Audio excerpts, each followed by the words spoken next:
Ang kwentong ito ay hango sa totoong buhay. Mula ito sa isa nating kabayan na itago na lamang natin sa pangalang Banong. Walang eksaktong taon, probinsya ng Antique.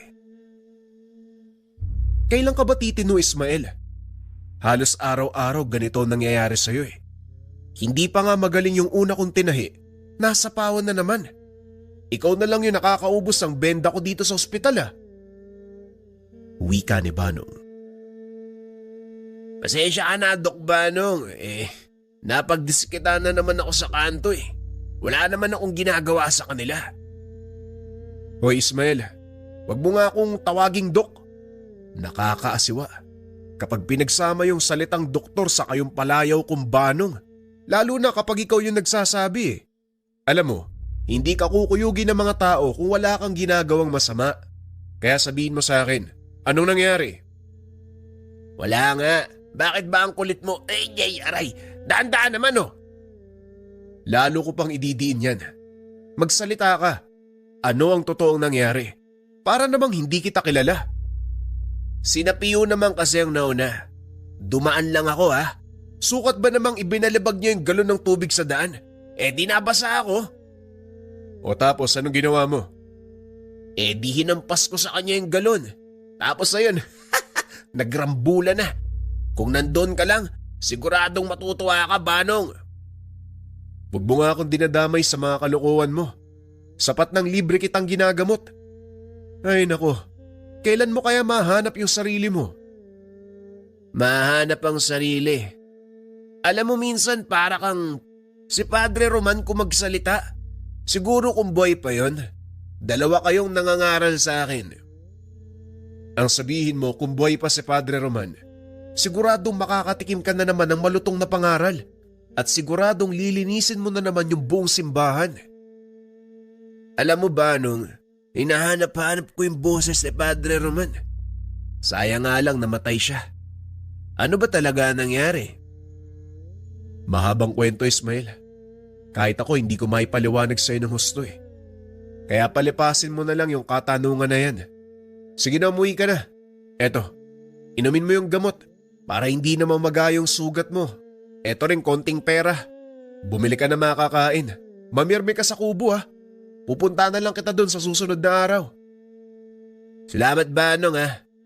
Iba talaga kapag may kaibigan kang doktor. Sige na, una na ako. Hoy, matuto ka magbanat ng buto. Walang ya, ikaw na nga ay nagpapagamot tapos ako pa'y magbibigay ng pera sa'yo. Ayos ka rin ah. Sige lang, babawi din ako sa'yo pag nakahanap ako ng trabaho. Sa ngayon, tisin mo muna. Salamat kaibigan ha. Napailing na lang si Banong. Ngunit kahit ganon ang sinasabi tungkol kay Ismael, malaki ang pasasalamat nito sa kaibigan. Kung hindi dahil sa pagsisikap ng binata, hindi siya makakapagtapos ng kursong medisina. Ulilang lubos ang dalawa nang mapunta sa pangalaga ng isang pare ng Aglipay, si Padre Roman. Inaruga sila ng pare hanggang sa tumungtong sa edad na 18. Pinili ni Ismael ang maghanap buhay. Ngunit si Banong ay pinagpatuloy ang pag-aaral. Magkasama ang dalawa sa iisang tahanan na gawa sa pawid at kawayan. Nagtiis ang mga ito sa ganong kalagayan dahil nais ni Ismael na makapagtapos sa kursong medisina ang kaibigan. Matalino si Banong, kaya naman kahit papano, naging scholar ito sa pinapasukang kolehiyo. Ngunit kailangan pa ring tustusan ang kanyang pang-araw-araw na pangangailangan. Ito ang naging papel ni Ismael. Kaunting pagbabalik tanaw.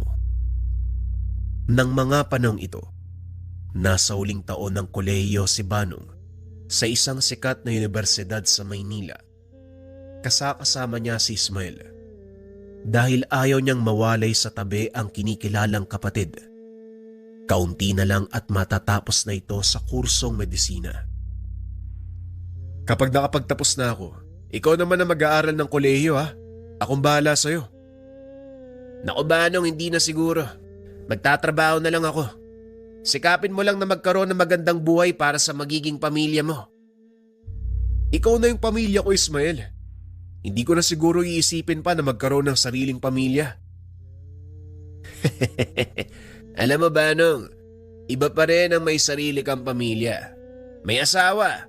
Kasi darating ang panahon, iiwan din kita. Yon ang katotohanan. Alam ko naman yon, pero hanggat nandito ka, ikaw ang pamilya ko. Kaya sikapin mong manatiling buhay. Iwasan mo yung basag ulo. Hindi pa man ako lisensyadong doktor. Ilang beses ko nang tinatahi ang ulo mo eh. Huwag kang mag-alala. Walang makakapatay sa akin. Sige na, matulog ka na. May pasok ka pa bukas. Nanatiling magkasama ang dalawa. Simula nang mamatay ang paring kumupkop sa kanila. Hanggang sa magtapos ng kolehiyo si Manong. Hindi pa man pinapakita ni Ismael, ngunit labis ang kasiyahan nito. Habang pinagmamasdan ang kaibigang umaakyat sa entablado at tinatanggap ang diploma. Ilang buwan ang nakalipas, naipasa ni Manong ang pagsusulit para magkaroon ng lisensya. Nagkaroon ng pagkakataong magtrabaho sa isang pribadong ospital. Nang makaipon, nagtayo ng sariling klinika. Itinuon ang libreng oras sa panggagamot ng libre sa mga taong walang kakayahang magbayad. Madalas nakatambay si Ismael sa klinika ng kaibigan. Dito niya natuklasan ang kakayahan na hindi inaasahang meron siya. Isang hapon, habang nag-aayos ng mga kagamitan, isang matandang babae ang dali-daling pumasok sa klinika. Wala na si Manong ng mga oras na yun. Pinatawag ito sa ospital upang magsagawa ng operasyon. Nako, nakaalis na si Dr. Manang. Ano ba nangyari sa'yo? Wika ni Ismael. Hindi ako nangangailangan ng tulong kung hindi yung apo ko. Nandyan siya sa aming bahay. Hindi na namin nagawang dalhin dito dahil wala kaming masakyan. Baka pwede mo kaming dalhin sa ospital na pinagtatrabahuan ni Dr. Francis. Pakiusap ng matanda. Kilala si Manong sa lugar bilang Doc Francis. Ito ang totoo niyang pangalan. Tanging si Ismael lang ang tumatawag sa kanya ng Manong at ang ilang malalapit na kakilala. O sige tignan natin kung anong magagawa ko. Sandali lang ha, kukunin ko yung sasakyan ni Doktor. Dali-daling pumunta sa garahe ang binata. Nang makapasok ng sasakyan, nakarinig siya ng boses. Ngayon mo gamitin ang regalo sa iyo ng Panginoong may likha. Biglang natigilan si Ismael. Tumingin sa likod ng sasakyan, ngunit walang ibang taong naroon. Gutom na yata ako ha. Baala na, unahin ko muna to. Dali-daling pinaandar ng binata ang sasakyan. Sinakay ang matandang babae. Pagdating sa tahanan, kagad pumasok ang binata. Binuhat ang pasyente. Napansin ito na namumutla ang paslit at halos hindi na humihinga. Gayunpaman, nanatiling positibo. Mahinahon si Ismael. Kinausap nito ang matandang babae para mapanatag ang kalooban. Huwag po kayo mag-alala. Si Doc Manong, Francis na ang bahala sa kanya. Nang maisakay ang bata sa kotse, mabilis sa pinaandar ni Ismael, papunta sa ospital kung nasaan nagtatrabaho si Manong. Alam ng binata na nasa kalagitnaan nito ng operasyon, kaya wala silang magagawa kung hindi mag-intay. Kagad kinausap ni Ismael ang mga nurse. Sinabi ang kalagayan ng bata. Dinala ang mga ito sa isang silid. Kinabitan ng pasyente ng mga aparatos para makahinga ng maayos. Tinawag ng mga taga-ospital ang matandang babae, kaya si Ismael ang naiwan sa paslit. Naupo ito sa tabi ng higaan. Natuwa nang makitang dumilat ang mga mata ng paslit. Makiusap po. Gusto ko pong mabuhay. Gusto kong tulungan si Lola Alicia sa pagtitinda niya ng isda. Naantig ang binata sa sinabi ng pasyente, kaya hinawakan niya ito sa kamay. Sa hindi malamang dahilan, tumulo ang luha ni Ismael at nasabi niya ang mga salita. Huwag kang mag-alala. Magtiwala ka sa Diyos. Sa ngalan ng kanyang anak, gagaling ka. Ipinikit ng bata ang mga mata. Habang nakangiti, ilang sandali ay pumasok na ang matanda kasama ang isang nurse. Ayon dito, matatagalan pa si Banong dahil kailangan pang antayin ng dugong isasalin sa kanyang pasyente. Anong klaseng dugo ba yung kailangan? Baka pwede naman yung sa akin. Baka nga po, sumunod po kayo sa akin ng masuri at malaman kung pwedeng isalin ng dugo niyo sa kanya. Dali-daling lumabas ng silid ang binata, sumunod sa nurse. Kinunan siya ng dugo. Maswerteng pareho sila ng tipo ng pasyente. Habang kinukunan ng dugo ang binata, muli niyang narinig ang boses. Sa pamamagitan ng iyong dugo, isang buhay ang maliligtas.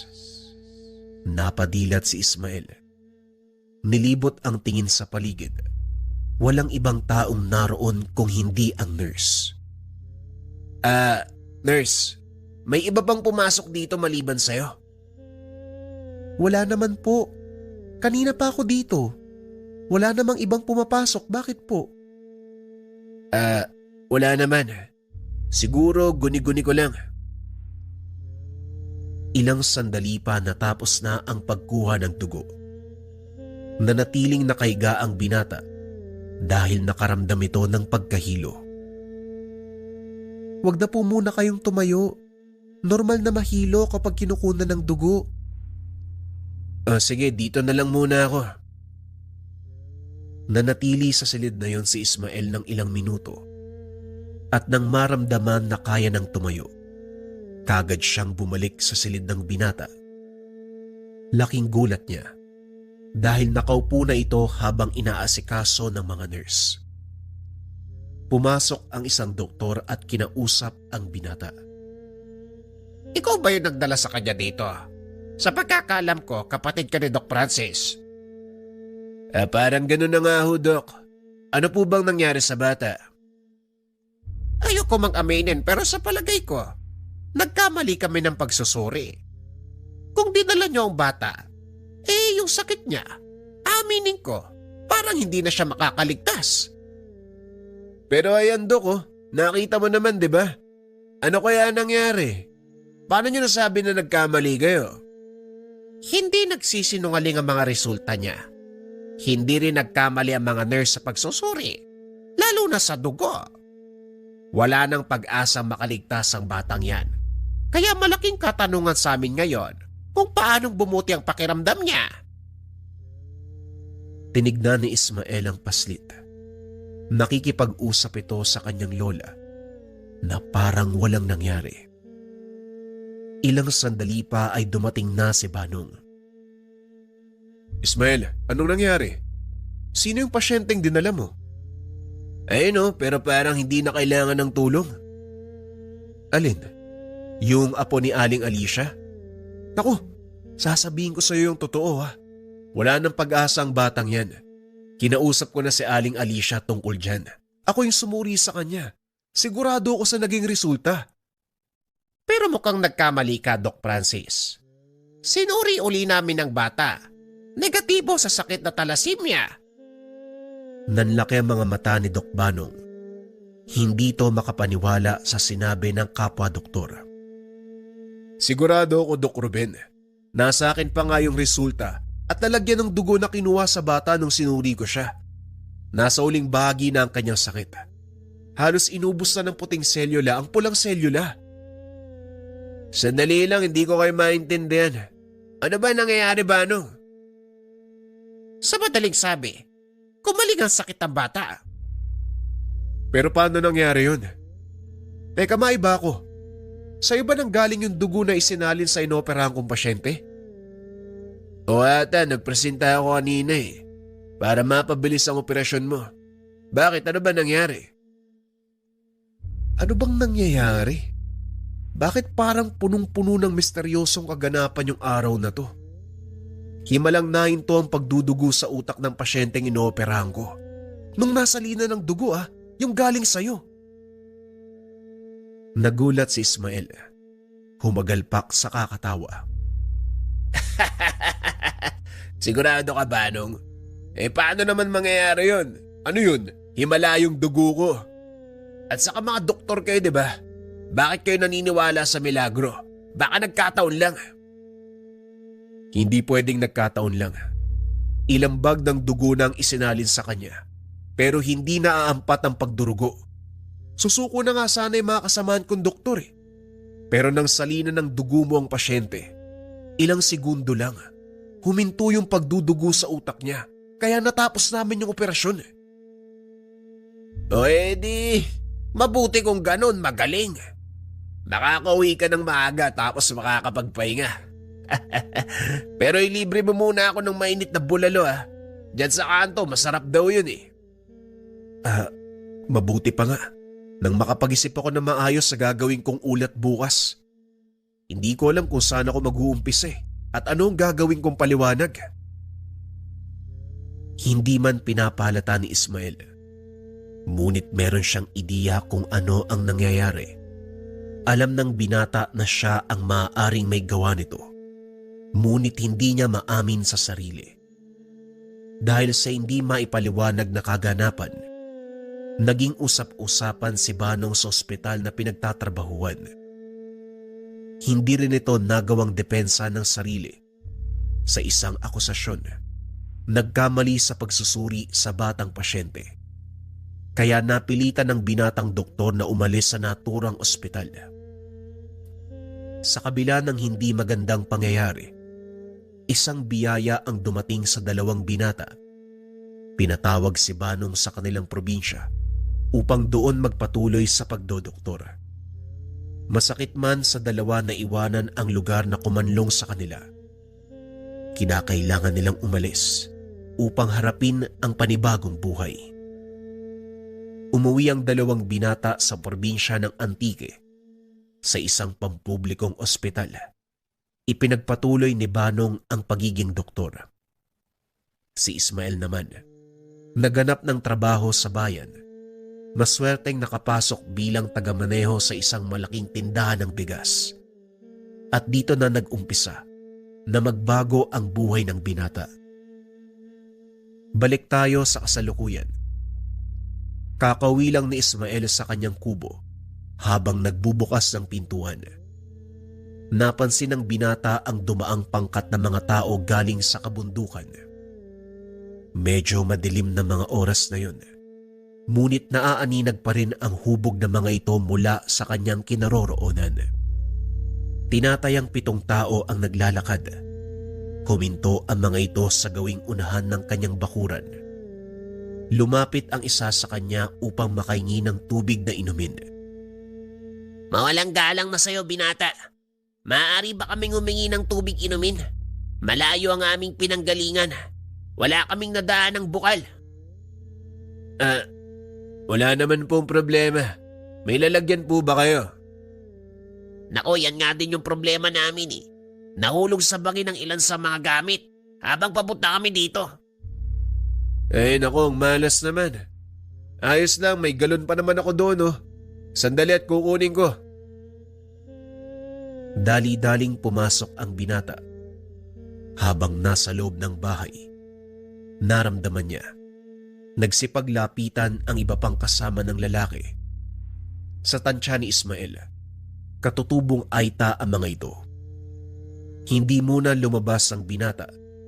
Narinig niya na nag-uusap ang pangkat. Kaunting lakad na lang mga kasama. Mararating na natin ang bayan.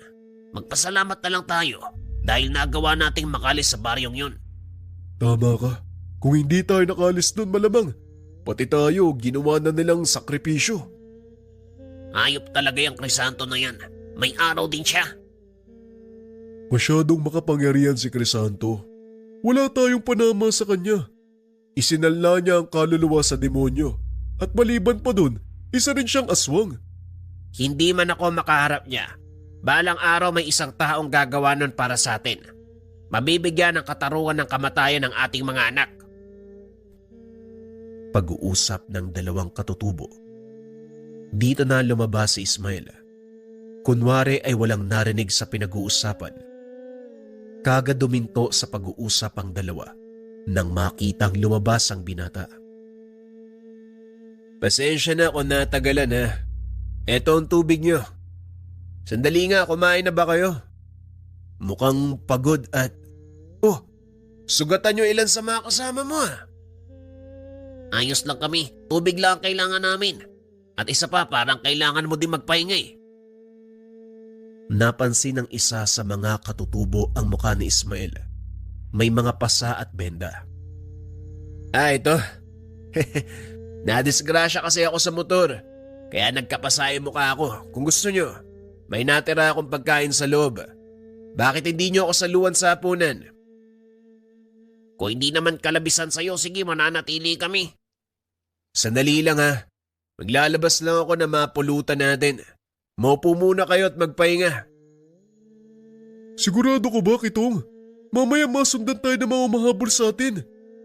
Wika ng aitang si Abong. Huwag kang mag-alala, walang gagalaw sa'yo dito. Hanggat nasa bakuran ko kayo, walang mangangas na kumanti sa inyo. Tugon ni Ismael. Isa ito sa inaalala ko, kaibigan. Nagpapasalamat ako sa tulong mo ha, pero natatakot ako na baka madamay ka sa gulong dala namin. Wika ni Kitong. Narinig ko ang pinag-uusapan nyo. Pasensya na ha, manipis sa dingding ang pagitan natin. Kaya hindi ko maiwasang marinig. Hindi ako naniniwala sa mga aswang-aswang na yan. Subukan lang ng mga taong pumasok sa bakuran ko. Tignan natin kung ano mangyayari sa kanila. Hindi mo sila kilala, kaibigan, kaya huwag ka magsasalita ng tapos. Walang panama ang mga mangaso namin sa kanila. Kung tutusin, mas marami ang nalalaman nilang paraan sa pakikipaglaban. Malalakas ang mga yon, parang mga mabangis na hayop. Hindi rin nila ako kilala. At isa lang ang masasabi ko. Sa oras na tumungtong sila sa bakuran ko, walang makakalabas ng buhay sa kanila. Sige na, dito na muna kayo. Kukuha lang ako ng mga kahoy na panggatong. Naglakad ang binata papunta sa likod ng bahay. Dumampot na mga tuyong sanga. Habang nangangahoy, muli niyang narinig ang boses. Hindi nagbibiro ang mga taong yan. Totoong aswang ang makakarap mo. Tumayo ang binata at inikot ang paligid. Hanggang dito ba naman? Sinusundan mo pa rin ako? Hindi na sumagot ang tinig. Nang makatipon ng sapat na kahoy, kagad bumalik ang binata sa kinaroroonan ng mga katutubo. Nagpaningas ang mga ito ng apoy at naupo paikot. Nang maluto na ang pagkain, pinagsaluhan nila at pinagpatuloy ang pag-uusap. Mabuti kang tao, kaibigan. Tinulungan mo kami. Kahit hindi mo kami lubusang kilala.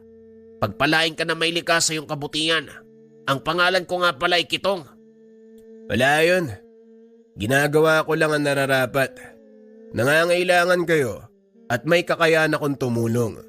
Kaya ako ginawa to. Ang pangalan ko naman ay Ismael. Natutulog ang ilan sa mga kasama ni Kitong at siya ang naiwang gising upang magbantay. Bakit ba kayo inahabol ng mga tao? Ano bang ginawa niyo sa kanila? Wala kaming ginagawa. Sila ang biglang nagpakita sa nayo namin eh. Pinagpapapatay ang mga kababaihan. Pati ang ilang kalalakihan. Kinuha yung mga bata at dinala kung saan eh. Sa wari ko, patay na mga yon. Sinubukan din namin silang iligtas, ngunit nabigo kami. Malakas masyado ang grupo ni Crisanto. Sumasamba sila sa demonyo. Ganun ba? Alam mo, hindi talaga ako naniniwala eh. Kung ano man ang ginagawa nila, Gawain nyo ng isang taong wala sa katinoan. Huwag lang nilang gagawin yan dito sa bayan namin dahil siguradong sila ang kakatayin ko. Hindi na namilit pa si Kitong. Nagpaalam na si Ismael na magpapahinga. Kinabukasan maaga pa lang, narinig na ng binata na naghahanda ang pangkat na umalis. Dali-dali itong bumangon at pinuntahan ng grupo. Hindi na kami magtatagal, kaibigan. Masyado nang malaki ang naging abala namin. Salamat sa tulong mo. Sana kayo didiretso. Sa bayan, doon muna kami pansamantalang magkakanlong. Maraming tao doon eh. Kaya siguradong ligtas kami laban sa pangkatikisanto. Kung ganun, magkikita pa tayo, kaibigan. Nagtatrabaho lang din ako dyan sa bayan. Sige na, kung yan ang gusto nyo, hindi ko kayo pipigilan. Maraming salamat, Ismael. Mag-iingat ka. Nag-alisan ang mga katutubo at naiwang mag-isa si Ismael. Niligpit nito ang mga kagamitan sa pagluluto. At habang naguhugas ng pinggan, dumating si Banong. Abay, malagising ka na? Teka, anong nangyari dito? Bakit may malaking siga sa labas? At saka yung hinugasan mong pinggan? Huwag mo sabihin na mula pa yan nung 1 linggo. Napakadugyot mo talaga, Ismael. Hoy, Doc Banong, magtigil ka sa kakapangaral sa akin ha. Nagkakamali ka. May mga bisita ako kagabi. Siguro naman nakasalubong mo sila habang papunta dito. Alin, yung grupo ng mga Aita? Oo, nakasalubong ko sila. Binigyan ko pa nga ng kaunting halaga eh. Dito sila galing. Mula mga yon sa kabilang kabundukan. May humahabol daw sa kanila eh. Ewan ko ba ang sabi ng isa, aswang daw. Biglang natigilan si Banong sa sinabi ni Ismael. Aswang? Yan din ang usap-usapan sa bayan ngayon, Ismael. May gumagala daw na grupo ng mga kalalakihan na nangunguha ng mga kabataan. Baka naman nagkataon lang. Simula pagkabata, hindi pa ako nakakakita ng taong kumakain ng laman ng kapwa niya. Kaya hindi ako naniniwala. Ako din naman eh. Pero may natagpo ang bangkay ang mga pulis. At ako ang sumuri nun para sa mediko legal. Alam mo ba kung anong natuklasan ko? Wala nang lamang loob yung mga bata. Hindi matalim na bagay ang ginamit ng mga salarin. Oh, ano namang kinalaman nun? Puwersahang pinunit ang balat nila sa tiyan para makuha yung lamang loob. Sinong matinong tao yung gagawa nun, Ismael? Alam mo naman na maraming siraulo ngayon, naglipa na ang mga yan. Huwag ka bastang nagpapaniwala sa mga ganun. Doktor ka pa naman. Ano sasabihin ng tao pag nalaman nilang naniniwala ka sa mga aswang? Alam mo, Ismael, walang masama kung maniniwala ka. Kultura natin yan bilang Pilipino at hindi na mawawala yun. Kahit gaano pa kataas ang propesyon na naabot mo, palaging nandyan ang mga paniniwala.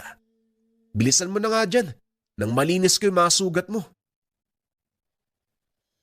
Matapos linisin ang sugat ni Ismael, nagpaalam na si Banong na babalik sa trabaho. Akala ko pa naman pahinga mo ngayon. Bala ko sanang magikot sa bayan eh. Alam mo naman bilang doktor, 'di ba? Wala akong pahinga. Kahit nga sa kalagitnaan ng gabi ko ipapatawag ako, kailangan kong pumunta sa trabaho. Yan yung sinumpaan kong tungkulin eh. At isa pa, kaya mo namang magikot mag-isa sa bayan ha. Yan nga lang, palagi ka napapaaway. Sila ang nangunguna, Banong. Nananahimik ako eh. Alam ko. Kaya nga umiwas ka na lang sa mga yun. Sige na, mauna na ako. Matapos ang mga gawaing bahay, nagbihis si Ismael at nagpunta sa bayan. 2 ang pakay nito. Magikot sa pamilihan at puntahan ng mga katutubo. Pagdating sa bayan na mali ito ng pagkain, dumiretso sa plaza. Sa pag-aakalang doon maglalagi ang mga katutubo upang manlimos o hindi kaya naman magbenta ng kung ano-ano mula sa kabundukan. Habang naglalakad, biglang may kumalabit sa kanya. Paglingon, nakita niya si Kitong. Kumusta, kaibigan? Ayos naman, kanina pa ako paikot-ikot dito. Hinahanap ko kung saan kayo naglalagi. Hindi din kami dito. Doon kami sa bandang likod ng palengke. Ayaw na mga kasama ko may makakita sa amin eh. Natatakot sila na baka isa sa mga tao nandito makasama ni Crisanto. Hindi na makakarating ang mga yon dito sa bayan. Kung nandito man sila, hindi yun basta lalantad. Maraming tao dito at malapit sa kapulisan. Hindi naman siguro sila gagawa ng bagay na maaari nila ikapahamak. Yan din yung pangunahing dahilan kung bakit kami nagpasyang bumaba sa bayan. Hindi naligtas ang kagubatan para sa amin. Alam ko pero eto, may mga dala akong pagkain para sa inyo. Maraming salamat ha. Tamang-tama ang dating mo.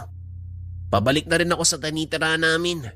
Mabuti na lang pumayag yung nangangasiwa doon at pansamantala kaming tumigil. Mabuti naman kung ganon. Matapos dito, anong plano nyo? Hindi pa namin alam eh.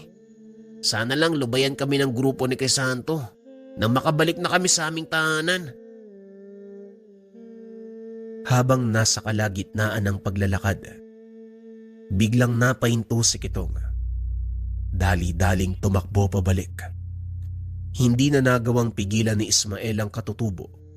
Bago pa man makalayo si Kitong, binili na nito ang binata na doon sila magkita sa likod ng pamilihan. Sandali lang. Bakit ka naman tumatakbo? Pambihira naman. Maya-maya pa, napansin ni Ismael ang dalawang kalalakian, mabilis sa sumunod kay Kitong. Dali-daling sinundan ng binata ang mga ito. Hindi nga siya nagkamali. Si Kitong nga ang pakay nila. Malapit nang abutan ng dalawang kalalakian ng katutubo nang biglang sipain ni Ismael ang mga ito mula sa likuran. Nagulat ang mga kalalakihan nang makita si Ismael. Sandali lang. Sino nagsabi sa inyo na manggulo kayo dito? Sinugod ng mga ito ang binata. Dito napag-alaman ni Ismael na ang mga kalalakihang iyon ay hindi pangkaraniwang tao. Huwag kang makialam. Wala kang kinalaman dito. Kung ayaw mong madamay, umalis ka na. Hindi pwede. Nandito kayo sa teritoryo ko at hindi ko kayo hahayaang manggulo. Hindi mo alam kung ano ang pinapasok mo. Muling sumugod ang mga kalalakian at sa pagkakataong iyon, nakita ni Ismael ang matatalas na kuko ng mga ito. Totoo nga ang mga sinasabi mo, Kitong. Hindi nga pangkaraniwang tao ang mga to. Umalis ka na Ismael. Hindi mo sila kakayanin. Nagpapatawa ka ba? Hindi mo pa ako kilala, Kitong. Ni minsan, hindi ako tumakbo sa labanan. Akmang susugod na ang binata nang muli nitong marinig ang boses. Lumaban ka para sa Panginoon, hindi para sa sarili mo. Matapos marinig ang tinig, biglang nakaramdam ng init ng kamay ang binata. Sinuntok ito sa lalaki. Nagulat si Kitong dahil naging abo ang katawan ng kalaban. Nanlaki ang mga mata ng dalawang binata dahil sa nangyari. Nagtinginan pa ang mga ito ng matagal, dahilan para makatakas ang isa sa mga kalalakihan. Anong nangyari? Paano mo nagawa yun, Ismael? Hindi ko rin alam, Kitong. Pero ang mahalaga, ligtas ka. Halika na, bumalik tayo sa kinaroroonan ng mga kasama mo. Dali-daling tumakbo ang dalawa papunta sa kinaroroonan ng mga kasama ni Kitong. Ngunit nakita nilang sira-sira na ang mga kubong itinayo. Wala na ang mga kasama ng katutubo. Nagkalat din ang dugo at kagamitan ng mga ito. Uli na tayo, Ismael. Wala na ang mga kasama ko. Nabutan sila ng mga tauhan ni Crisanto. Mga walang iya. Gusto ko maintindihan ng lahat, Kitong. Sabihin mo sa akin ang dahilan kung bakit nila kayo tinutugis. Hindi ba mga kabataan lang ang pakay nila? Meron akong hindi sinasabi sa iyo, Ismael. Patawad. Dahil dito, Ipinakita ni Kitong ang binalot na papel. Binuksan ito ng binata. Napagtanto na isa itong mapa. Para saan ang mapang yan, Kitong? Yan ang eksaktong lokasyon ng kanilang kuta kung saan nagkakanlong si Crisanto. Hindi niya pinapaalam yung lugar na yan dahil naroon ang dambana ng kinikilala niyang Diyos. Nabiyag ako ni Crisanto noon at nagawa kong gumuhit ng mapa kung saan niya kami dinala. Nakita ko doon ng malaking sisidlan. Hindi ko alam kung anong laman noon pero doon niya hinulog yung lamang loob ng mga batang ginagawa niyang anay. Sigurado ka ba sa sinasabi mo, Kitong? Walang duda, Ismael. Alam kong hindi ako maaaring magkamali. Kaya ako inahabol ni Crisanto sa takot na ibigay ko sa mga kinauhukulan ng mapang yan. Pero alam ko na walang magagawa ang mga pulis. At sa nakita ko kanina, mukhang ikaw lang ang makakatalo sa kanya. Hindi ko nga alam kung paano nangyari yung kanina Paano ko siya tatalunin? Nakikiusap ako sa iyo, Ismael. Buhay na mga kasama ko at yung mga batang biniyag nilang nakasalalay dito. Hindi pa sila pinapatay ni Crisanto dahil hinahanda nila mga kabataan sa pagbilog ng buwan. Ha? Pagbilog ng buwan? Anong meron dun? Batay sa mga narinig ko, habang naroon ako sa lugar, yun ang takdang araw ng paggising ng kanyang kinikilalang Diyos. Naabot na ang sapat na bilang ng mga puso ng inosenteng bata. At oras na para bumalik sa lupa ang demonyong sinasamba ni Crisanto. Ay, Kitong, gustuin ko mang tumulong pero wala akong sapat na kakayahan. Hindi ko nga alam kung paano ko napatay yung kalaban ko kanina May taglay kang kakaibang kapangyarihan, Ismael.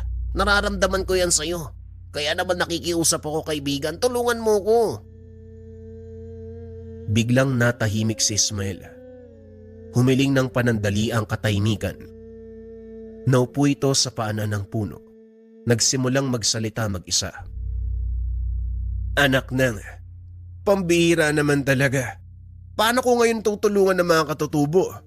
Hindi ko nga alam kung paano ko napatay yung nilalang na yun kanina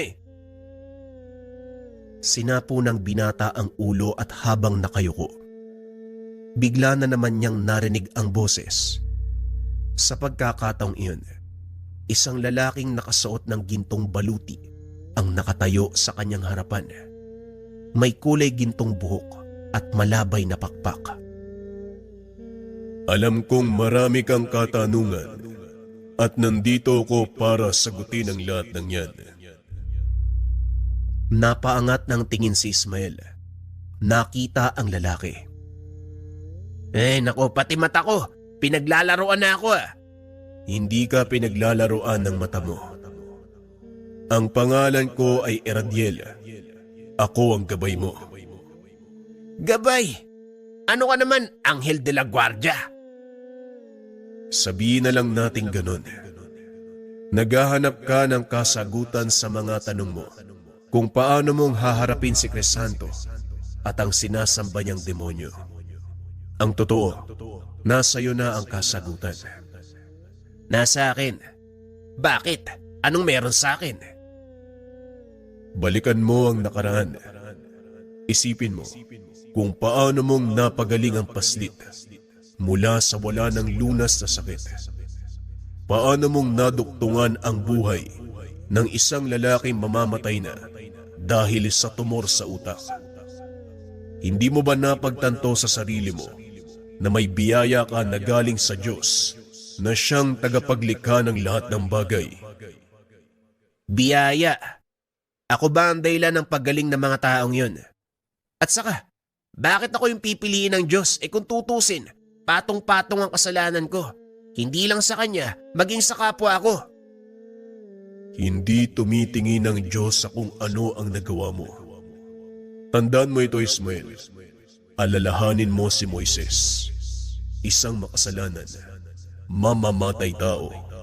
Pero pinili siya ng Diyos para ialis ang mga anak niya mula sa pagkaalipin sa Ehipto.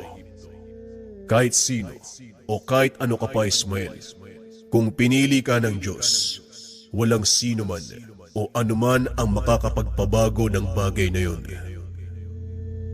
Kung ganon, ano ang dahilan? Bakit ako binigyan ng Diyos ng ganitong kakayahan? Para sa isang misyon. Simula pa lang ito, Ismael. Marami ka pang pagdadaanan. Maging matatag ka. Magtiwala sa Diyos. Dahil hindi ka niya papabayaan sa bawat pagsubok na pagdadaanan mo. Ay nako, wala akong inaatras ang hamon. Kung ito ang kapalaran ko, haharapin ko. Magtitiwala ako sa Diyos. Hindi ko pa kinakalimutan ang itinuro ng taong kumupkop at nag-aruga sa akin. Nasa tabi mo ko, Ismael. At sa lahat ng pagdadaanan mo, ako ang magsisilbing sandata. At ang kapangyarihan ng Diyos ang siyang magiging kalasag at depensa mo. Gagawin ko ito hindi para sa pansariling kapakanan, kundi para sa mas nakararami. Hindi ko mapapayagang lumaganap pa ang kasamaan nila Crisanto. Kahit pa demonyo nagbibigay sa kanya ng lakas, ang mga kamay na ito ang siyang magpapataw ng parusa para sa kanya. Pag-uusap ng dalawa. Lingid sa kalaman ni Ismael na naroon si Kitong. Narinig ang lahat ng sinabi niya. Maya-maya pa nilapitan ng katutubo ang binata. O Ismael, anong ginagawa mo dito? Pasensya na kung naabala kita, pero kailangan na nating umalis. Ayos lang, Kitong. Tapos na ako magdasal. Ang mabuti pa, sumama ka muna sa akin. Doon ka muna manatili sa kubo. Salamat sa tulong mo, Ismael. Nagpunta ang dalawa sa tahanan ni Ismael. Ngunit bago yun, dinaanan nila si Banong. Oh, sino yung kasama mo? Si Kitong, isa sa mga katutubong tinulungan ko. Pero sa kasamaang palad, wala na mga kasama niya. Totoo ang sinasabi mo, Banong. Aswang nga ang pumapatay sa bayan. Sabi ko na nga ba eh. Anong balak mo? Parang gusto ko makipagbasag ulo doon sa Crisantong sinasabi ni Kitong. Abat paano mo naman gagawin yun, Aber? Diyos na ang bahala doon. Basta gagawin ko lang ang makakaya ko. Kitong, may alam ka bang panlaban sa mga aswang? Tinamaan ng, paano kang lalaban sa mga aswang? Wala ka palang alam na pangontra sa kanila. Meron akong heringgilya dito. Baka gusto mong hiramin. Puro ka naman biro eh. Seryoso ako. Kitong, ano na? Meron, may itak ako at isang sibat. May mga naiwang sandata mga kasama ko. Hindi ako sanay gumamit ng sandata. Nagtatanong ako sa'yo kasi baka salakayin tayo ng mga aswang dito. Lalo pat nakatakas ang isa sa kanila kanina. Hindi pa man natatapos ni Ismael ang lahat ng sasabihin. Nakarinig sila ng malakas na kalabog. Mukhang nandito na nga sila. Banong, huwag kang lalabas. Dito ka lang. Ayos inuutusan mo ba ako? Di lumabas ka. Pag nilapa ka ng aswang, bahala ka sa buhay mo. Huwag kang mag-alala, baka nakakalimutan mo. Bago ko naging doktor, kagaya mo kung sanggano. Hindi pa naman kumukupas yung galing ko sa pakikipaglaban. Alalahanin ninyo aswang ang mga kalaban natin. Hindi pang karaniwan ang lakas nila. Alam ko yun. Pero hindi ako tutunganga sa isang tabi at mag-iintay na iligtas nyo. Alisto kayo ha, para makaiwas tayo sa disgrasya. Hindi natin alam kung saan manggagaling ang mga kalaban. Lumabas ang tatlo. Pinakiramdaman ang paligid. Biglang tumakbo si Ismael papunta sa madilim na sulok. Nakarinig na lang sila ng malalakas na sigawan. Isang nilalang ang tumilapon mula sa kinaroroonan ng binata. Maya-maya ay lumabas si Ismael na may kasamang nilalang. Hawak niya ito sa leeg habang hinihila papunta sa liwanag ng sulo. Walang iya kayo. Ang lalakas ng loob niyong sumugod dito. Sino nagpadala sa inyo? Hindi niyo matatalo si Crisanto. Malakas ang kinikilala niyang Diyos. Wala akong pakialam sa Diyos na sinasamba nyo. Ipinag-utos ng Diyos na lumikha sa akin na lumayas kayo sa paningin ko. Biglang natupok ang nilalang na sakal-sakal ni Ismael. Akmang tatakbo na sana ang isa nang bigla itong batuin ni Banong ng malakas na bato. Tinamaan ito sa ulo, dahilan para mawalan ng malay. Kagad itong pinugutan ni Kitong. Marami pa sila, kaya magsipaganda kayo, mahaba pa ang gabi. Kailan ang kabilugan ng buwan, Kitong? Ngayong gabi, Ismael, nakaligtaan ko. Kailangan nating puntahan si Crisanto para pigilan ang gagawin niyang pag-aalay sa mga batang katutubo. Anong sinabi mo? Susugod kayo sa kuta ng aswang. Yun na lang ang paraan para makuha natin ang mga bata at matapos ang kaguluhan bago pa tuluyang lumaki. Kung ganun, sasama ako. Ulitin ko, ang lugar ni Crisanto ay hindi para sa mga taong... Kahit anong sabihin mo, hindi na magbabagong isipan namin. Malayo ba dito yung pupuntahan natin? Eto ang mapa. Nasa kalagitnaan ng gubat. Bakit? Ang kagandahan ng pagiging doktor ng gobyerno, nagkakaroon kami ng mga pribilehiyo. Halika na, gamitin natin yung bago kong sasakyan. Dali-dali silang sumakay. Mabilis na pinuntahan ang kuta ni Crisanto. Siguradong inaasahan nila ang pagdating natin. Maganda na kayo. Hindi natin dapat alalahanin ang pagpunta sa lugar dahil abala sila sa ritual ng pag-aalay ni Crisanto. Walang maiiwan sa labas kung hindi maihinang aswang bilang bantay. Wika ni Kitong. Abala si Banong sa pagmamaneho, papasok ng kagubatan. Mabuti na lang kaya ng sasakyan yung daan. Hindi rin ganun kakapal yung puno. Sa kasamaang palad, kailangan nating iwanan yan sa gawing yun. Maliban na lang kung... Hoy! Banong! Baliw ka ba? Biglang pinatalon ni Banong ang sasakyan papunta sa kabilang bahagi ng bangin. Lumipad na nga yung sasakyan, nagtatanong ka pa. Sira ulo ka. Mamamatay ako ng hindi oras sa'yo eh. Kitong, ayos ka lang ba? Nakatulala ang katutubo habang sinasapo ang dibdib. Nagulat ito sa ginawa ni Banong. Mga siraulo kayo. Mamamatay ako na maaga sa pagsama sa inyo eh. Hindi lang yan ang pagdadaanan mo. Ano? Saan na tayo nito? Diretso lang. Pagdating mo sa gawing yun, uminto ka na. Dahil yun ang bukana ng kanilang kuta. Huminto. Pasensya na. Pero wala sa bokabularyo ko ang salitang yun. Dire-diretsong pinaandar ni Banong ang sasakyan papunta sa itinuturong direksyon ng katutubo. Napasigaw sa likod ng sasakyan ng dalawa dahil tuloy-tuloy na binangga ni Banong ang nakaharang na bakod. Nagulat ang lahat ng mga nasa loob ng kuta. Naantala ang kanilang ginagawa. Bumaba ng sasakyan ng tatlo. Pinagmasdan ng paligid. Mukhang napadpad tayo sa pugad ng mga aswang. Hindi lahat naman nandito ay aswang. Ang ilan sa kanila, kasapi ng kultong itinayo ni Crisanto.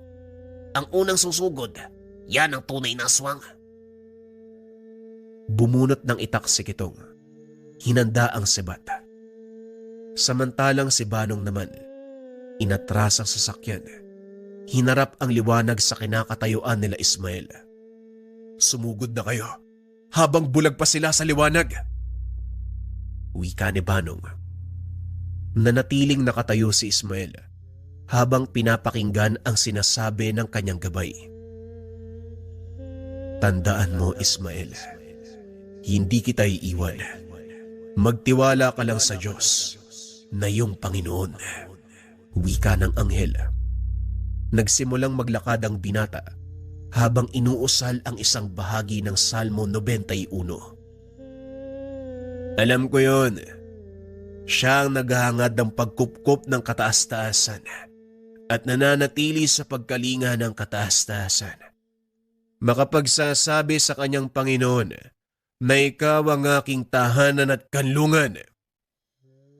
Habang inuusal ng binata ang bersikulo mula sa banal na kasulatan, pinagsusuntok nito ang mga humaharang. Napatayo na lang ang lalaking nakaupo sa gawing dulo nang makitang bumabagsak ang kanyang mga kampon. Pinagtulungan ng mga kalaban ng binata, kaso nga lang walang nagawa ang mga ito sa lakas ay pinapakita ni Ismael. Sino kayong pangahas na pumasok sa aking kanlungan at antalay ng aking pag-aalay? Ikaw ba si Crisanto? Bakit hindi ka bumaba dito? Nagpapatawa ka ba? Bakit ko naman ibababa ang sarili ko sa isang mortal? Kung ayaw mong bumaba, ako ang aakyat dyan. Dali-daling tumakbo si Ismael. Kaso nga lang hinarang ito ng naglalaki ang mga aso. Sa pagkakataong iyon, nagpakita sa likod ni Ismael ang kanyang gabay. Nakabuka ang pakpak. May hawak na sandata. Sa ngalan ng Diyos, Ismael, puksain mo ang mga nilalang na yan. Sa ngalan ng Diyos, Iradiel, huwag mo kong utusan. Nagtaas ng kilay ang gabay. Hindi nito inaasahan na ganon ang isasagot ng binata. Dali-daling tumakbo. Sinugod ang mga nakaharang na nilalang. Hindi makapaniwala si Banong nang makita ang isang anghel. Malapad ang pakpak. May hawak na sandata. Kitong, nakikita mo ba yan? Ngayon pa lang, Dok. Ikaw, hindi mo ba nakita? Mas matagal na kayong magkasama niyan ah. Ilang beses na siyang gumawa ng himala, pero ayaw niyang aminin dahil hindi siya naniniwala. Ibang klase talaga yung ugali niyang kaibigan mo, Dok. Hindi ko nga alam kung bakit niyang biniyayaan ng ganyang uri ng kapangyarihan eh. Hindi ko rin alam eh. Pero ang sabi nila, wala daw pinipiling tao ang Diyos. Kahit gaano ka pa makasalanan, kung pinili ka na maging sugo, wala ka magagawa. Patuloy na nakikipagsagupaan si Ismael, habang si Banong naman nagsimula ng iligtas ang mga bihag. Sa kasamaang palad, napuna ito ng isa sa mga aswang. Dali-daling tumakbo papunta sa kanilang kinaroroonan, akmang sasakmalin na sana si Banong nang biglang bumalik sa pinagmulan ang nilalang. Nakita ng dalawang hinila ni Ismael ang paa nito. Inihampas ng binata ang nilalang sa isang puno, dahilan para mawalan ng malay. Matapos ay binato sa kinaroroonan ni Crisanto. Hinawi niya ito. Tinignan ng masama si Ismael. Nakatitig lang sa kanya ang binata habang itinatapon palayo ang huling kalaban. Anong klaseng nilalang ka? Saan ka kumuha ng lakas para talunin ang aking mga alagad? Sa Diyos na kinakatakutan ng sinasamba mong demonyo. Bakit hindi ka bumaba dito nang sa ganon mapatunayan natin kung talagang malakas siya? Sa ngalan ng Diyos na may likha ng lahat, hinahamon kita. Masyado ka matapang, bata. Hindi mo alam kung sino ang hinahamon mo. Ang lakas ng lobong magpunta sa kuta kung saan nahihimlay ang aking Panginoon. Inantala mo ang aking pag-aalay. Alam mo ba kung gaano kalaking perwisyo ang ginawa mo? Ikaw ba naisip mo rin kung gaano kalaking tinik sa lalamunan ang ginagawa mo? Tinik sa lalamunan. Nino, binibigyan ko ng pagkakataon ng mga taong ito na magkaroon ng buhay na walang hanggan. Hindi kagaya ng pangako ng iyong Diyos. Nasaan siya ngayon? Alam mo, maganda ang tanong na yan eh. Bakit hindi ka bumaba dito nang malaman natin ang kasagutan? Ibubulong sa'yo ng mga kamay ko. Inuulit ko, hindi na ako mag-aaksaya ng panahon para sa isang kagaya mo. Magsisimula na ang ritual ng pag-aalay at sa wakas mabubuhay na ang aking Panginoon. Pasensya na, pero hindi yun mangyayari. Huli na kayo. Nagawa ko ng makumpleto ang kinakailangan kong bilang ng mga alay. Ilang minuto na lang, isisilang na muli ang aking Panginoon. Mararamdaman ng mga taong naniniwala sa Kanya ang buhay ng walang hanggan. Napansin ni Ismael na unti-unti nang tumataas ang buwan. Nagsipagtayuan ang mga kasapi ng kulto ni Crisanto. Nagsimulang mag-usal ng inkantasyon. Yumanig ang lupa. Unti-unting nabiyak ang malaking banga sa likod ni Crisanto. Napatras si Ismael dahil nagbabagsakan na ang mga bato. Nagsayang ka lang ng oras, bata. Wala ka nang magagawa. Wala yang taglay mong lakas kung ikukumpara sa akin, lalo pat nabuhay na ang aking Panginoon. Nang mga sandaling iyon, alam ni Ismael na wala na siyang ibang pagpipilian kung hindi harapin ang paparating na kalaban. Malaki ang tiwala nito sa gabay at higit sa lahat sa Diyos. Kagaya ng lagi kong sinasabi sa iyo, Ismael, ako ang magsisilbi mong sandata at ang kapangyarihan ng Diyos ang magsisilbing pananggalan. Maganda ka. Kanina pa ako nakahanda, Iradiel. Biglang sumabog ang malaking banga. Nagkalat sa paligid ang nabubulok na lamang loob ng mga biktimang inalay ni Crisanto. Isang nilalang ang lumabas mula dito. May mapulang balat, mahabang sungay, at napakalapad na pakpak na parabang paniki. Mahabaging Diyos, yan na ba ang itsura ng totoong demonyo? Huwag mo akong tanungin, Dok. Ngayon lang din ako nakakita ng ganyang uri ng nilalang. Hindi makapaniwala si Banong na makikipagtuos sa isang nilalang ang kanyang kaibigan. Paanong mananalo si Ismael sa ganyang uri ng nilalang? Hindi lang naman si Ismael ang nakikipaglaban. Kasama niya ang Diyos. Matapos magsalita ni Kitong, biglang sinugod ni Ismael ang kalaban. Isang malakas sa suntok sa dibdib ang natamo. Ngunit sa halip na gumanti, binaling ng nilalang ang tingin kay Crisanto. Siya ang kalaban, Panginoon. Nais na kaya? Hindi na ituloy ni Crisanto ang sasabihin dahil bigla siyang sinakal ng nilalang. Halos masuka si Banong nang paghiwalayin ng kalaban ang katawan nito. Tumawa ng malakas ang nilalang. Ibinato ang hawak kay Ismael. Sa palagay niyo, mapipigilan ako ng iisang anghel.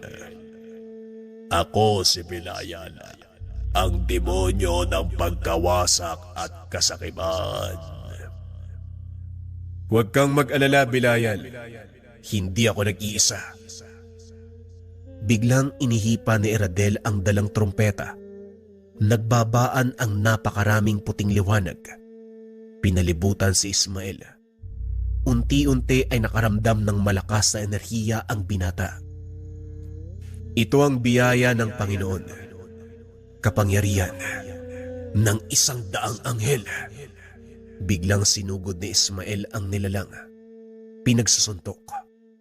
Napapatras ang demonyo hanggang sa wala na itong maatrasan. Napasandal sa gilid ng bangin ang nilalang habang patuloy na binabayo ng suntok ni Ismael. Ismael, ang iyong sandata. Inunat ni Ismael ang kamay. Biglang nagliwanag. Nagkaroon ng mahabang espada. Nakakabulag ang liwanag na yun. Tila sumikat na rin ang araw sa lugar dahil sa hawak na sandata ng binata. Walang pagdadalawang isip. Binato niya sa dibdib ng demonyo, dahilan para mapako ito sa sinasandalang bangin. Pilit siyang kumakawala, ngunit hindi na makakilos. Nasa na ang pinagmamayabang mong lakas? Hindi ba sabi ni Crisanto malakas ka? Anong ginagawa mo dyan sa bangin? Bakit para ka napako? Walang iya ka. Sino ka sa palagay mo para habakin ang isang? Bigla siyang sinampal ni Ismael. Wala akong paki kung sino ka. Ang utos sa akin ng Diyos na aking tagapaglikha, patayin ka. Binunot ni Ismael ang espada, itinarak sa ulo ng demonyo, dahilan para tuluyang maging abo. Natulala si Banong, hindi makapaniwala sa nasaksiyan. Teka, nananaginip ba ako? Yan nga din yung gusto kong itanong sa'yo eh. Hindi ko alam kung nasa totoong mundo pa ako. Ay, kayong dalawa. Halina kayo, ano pang ginagawa nyo? Tapos na ba? Nanalo na tayo? Ano ba sa tingin mo? Sa palagay ko, kailangan ko ng gumising. Hindi ka nananaginip. Totoong nangyari ang lahat. Kunin mo na ang lahat ng mga kasama mo. Alis na tayo. Dumiretso sila papunta sa bayan. Pagdating dinala ang mga ito sa ospital. At para hindi maghinala ang ibang doktor, sinabi ni Banong, nasalba ang mga katutubo mula sa mga taong ilegal na nagpupuslit ng mga tao sa ibang bansa. Matapos ang kaganapan, nagpatuloy ang buhay para sa magkaibigang Banong at Ismael. Sina Kitong, nakabalik na sa kabundukan. Masaya ang mga ito dahil sa wakas, natapos na ang suliranin. Nawala na ang takot sa kanilang mga puso. Si Ismael naman, patuloy pa rin sa dating nakagawian. Wala nang basag ulo. Ginugol ng binata ang oras upang tumulong kay Banong, na noon ay meron ng malaking klinika. Gamit ang kakayahang ibinigay ng Diyos, maraming natulungan ang dalawa. Ito ay dahil sa gabay na Anghel de la Guardia.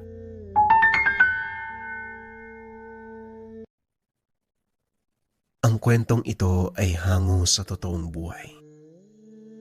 Mula ito sa isa nating